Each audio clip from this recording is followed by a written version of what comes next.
Hello guys! Hello! This is for Cancer. Cancer, welcome dito sa aking channel, Kapalaran 888. Welcome! Alamin natin kung anong messages, vibration, gabay, energy para sa lahat ng Cancer. So, there's two cards. King of Swords. Lumabas din yung King of Swords sa mga Pisces. And Eight of Wands. Wow! Cancer. Sa linggong ito, posibleng makatanggap ka ng letter, ng chat, ng communication. This is a karma letter para sa'yo.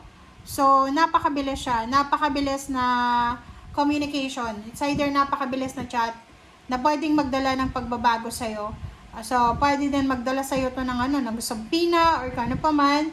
Or basta there's a letter here. Or maybe, invitation letter, confirmation, or ano pa man siya na letter.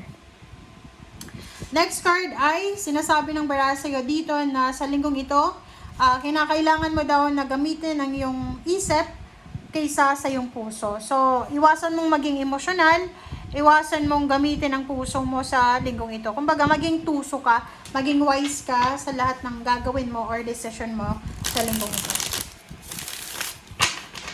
Alright, so this is for Cancer.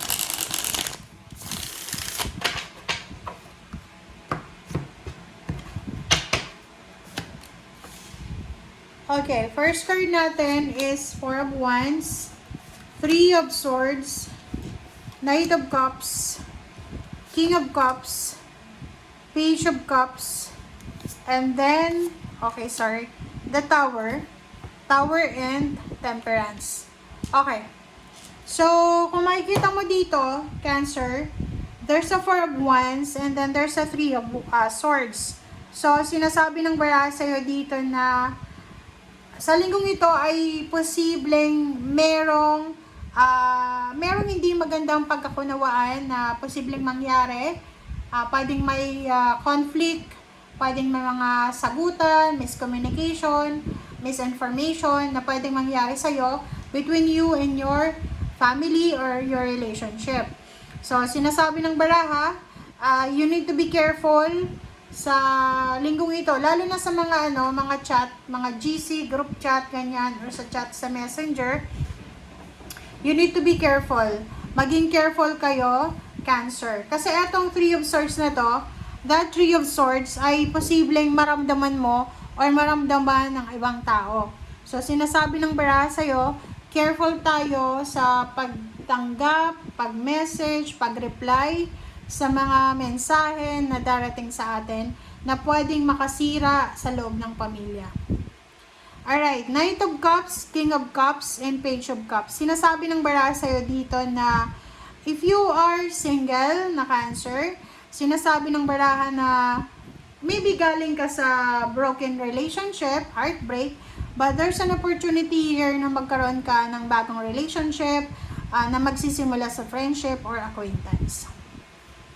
And if you are married naman, sinasabi ng baraha sa'yo dito na you are supported emotionally and financially ng spouse mo.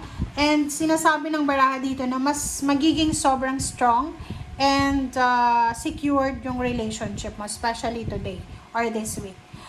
Dito naman, huwag tayong masyadong magpadalos-dalos kasi temperance yung kailangan mo eh. So, sinasabi ng barahang to na as much as possible, Cancer, okay, as much as possible, bantayan natin yung mga salitang lumalabas sa bibig natin.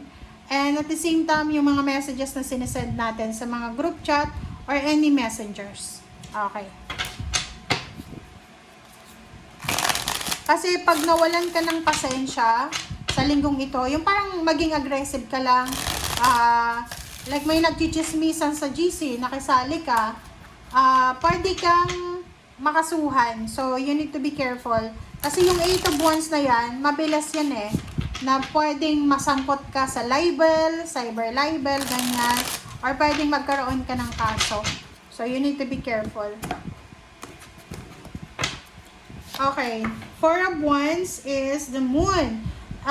Sinasabi ng baraha sa'yo dito na medyo natatakot ka para sa security ng iyong family.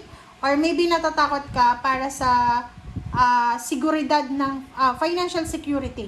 Okay? Especially kung unemployed ka ngayon, tapos parent ka, or ano bang tawag doon, breadwinner ka, so medyo natatakot ka sa magiging takbo ng finances mo in the near future. Four of Pentacles, nakikita ko sa'yo dito yun, medyo pwedeng humihiram ka ng pera sa kapamilya, kaibigan, but the problem is pwedeng hindi ka mapahiram kasi ang buhay ngayon sobrang hirap na eh. So, isa sa mga rason dito na kung bakit lumabas yung Three of Swords is pwedeng yun. Pwedeng ikaw yung hihiram or ibang tao yung hihiram and walang mangyayaring hiraman kaya magagalit yung taong nanghihiram ng pera. Okay, Knight of Cups and Five of Swords. So, yun. Sabi ng baraha sa'yo dito, kung single ka, may nagkakagusto sa'yo, wag mo munang i-reject yung ino-offer sa yung love life. Pag-aralan mo muna. Wow! Nakikita natin dito, there's a couple na Cancer. Maybe pareho kayong Cancer, or maybe pareho kayong water sign, Pisces, Scorpion, Cancer, ganun yung mga partner nyo. Ang posibleng makakamit yun, yung emotional wish ng dalawa. Isang good news ang posibleng matatanggap nyo regarding sa family.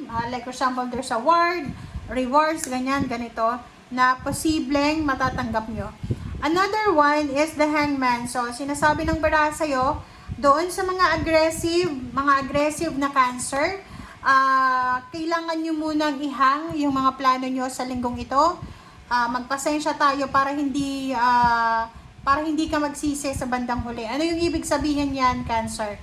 Sabi sa'yo dito, maging maingat ka sa mga plano mo, sa mga actions mo, sa linggong ito. Alright, ano pa ba? And maging matalino tayo. Huwag kang masyadong emosyonal kasi pag naging emosyonal ka, ikaw daw ay talo. Matatalo ka daw.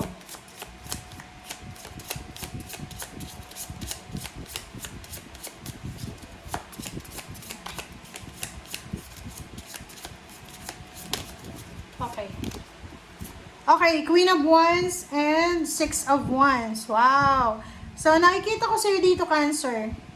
Isa sa mga Cancer na nanonood ngayon is maybe breadwinner ka. Breadwinner ka ba? Kasi sinasabi ng baraha sa'yo dito na lahat daw ng sacrifices mo na ginagawa para sa pamilya mo, para sa sarili mo, ay meron yun nakapalit. So, if you are manifesting for financial security, emotionally, maybe victory in success, recognition, awards, promotion, or financial freedom, sinasabi ng baraha dito na darating yan sa'yo. So, mas pagbutihin mo pa kung ano itong ginagawa mo sa ngayon kasi malapit na yon.